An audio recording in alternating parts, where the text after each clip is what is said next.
Peggy 3. Anything he fancied doing, he had a go at it. I was almost sure we could get him to be a champion in the go-kart. So we tied his feet to the pedal because he couldn't keep his feet on the pedal, so he tied his feet to the pedal in this go-kart. I don't think you'd actually learned how to brake or accelerate, had you? I go one way, accelerating down one end of the car park, and next thing you know, he's hit this curve at the end of the car park and the go-kart's flipped up and gone round and disappeared down a ravine. And then after that, my parents pretty much said, hey, no racing for you. And I think my mum just wanted to look after her disabled son and do something else.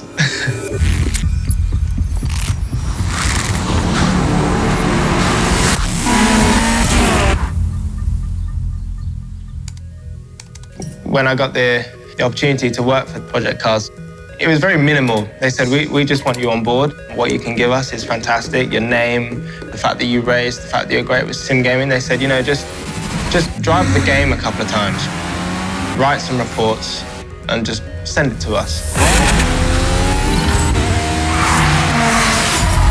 And I was like, yeah, okay, well, that's great. But, this is an opportunity that I've never had before, and I've always wanted to be a part of a game and put my thoughts and aspirations into a game. I followed my brother Lewis for my whole life. And I think it was just a natural thing for me to want to be able to race. But I thought it would be practically impossible for me to be able to drive, because I was struggling to even walk with my condition. I was born 2 months premature. I've been diagnosed with cerebral palsy. And cerebral palsy is basically a condition affected by the brain. I think it's the right side of my brain is partially damaged, which affects my lower legs and the right side of my body. Cerebral palsy is all about tight muscles, the constant battle with it. So there's a lot of things I have to work on, which is the physiotherapy, also keeping on top of the strength. When I was about 15, I got this demo through the door. I took it upstairs, and that was my first sort of experience in a simulation game. And I got a steering wheel and some pedals. I thought, if I can't have a career in real life, then why can't I have one online and in the virtual world? I entered the British Championship in 2009 and won the British Championship using buttons. It sort of just started the whole idea of, if I get the opportunity to get in a race car, maybe I'll be able to do it for real.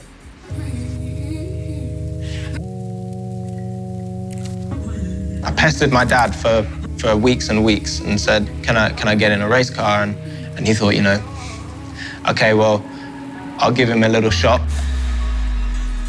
I went to this driving school, which is owned by Jonathan Palmer. Within half a day, I was a second faster than the instructor straight away. Yeah, I came last. I couldn't catch him or Lewis. It's impressive to watch Nick drive. Us being Hamiltons, we're pretty much all or nothing. So we went into the Clio Cup, which is a step down from British touring cars, and it's the hardest or the toughest one-make series in the UK. Within 4 months, I went from a sim gamer to having my first opportunity to race a race car.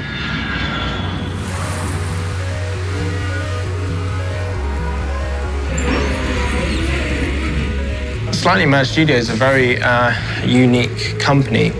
Everybody that's a part of the game and works on it is passionate about it. It's all driven by passion.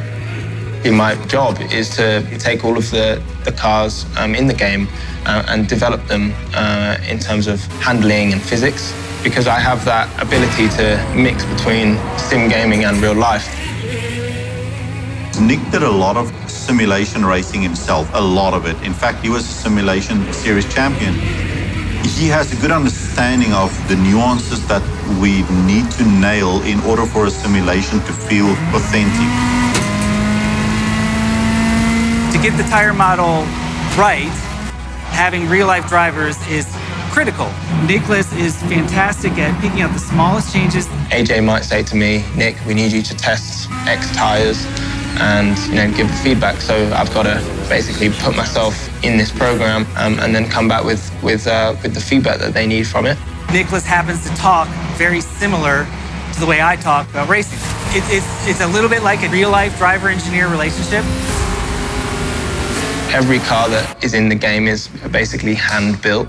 It's completely different to any other car that you drive within the game. I've driven a lot of the circuits that are in the game, so all the attention to detail, just like the blades of grass and the bumps that are in the circuit, all those sort of things I wanted to really knuckle down on to make sure that the game was as strong as we could get it.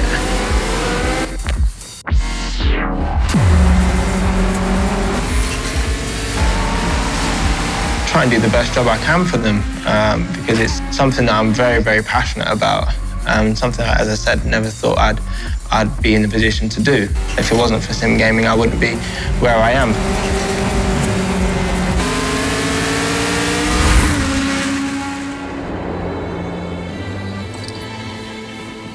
If I didn't have that desire to want to play a game, it wouldn't have put me in this position, so my mindset wouldn't have been in the way it is now. So really, it stemmed from the whole sim gaming world, which I've only actually realised now talking to you. Because otherwise, I'd have just been in a wheelchair and I don't know where I'd have been. I don't know what I'd have been doing. Yeah, so it's pretty crazy.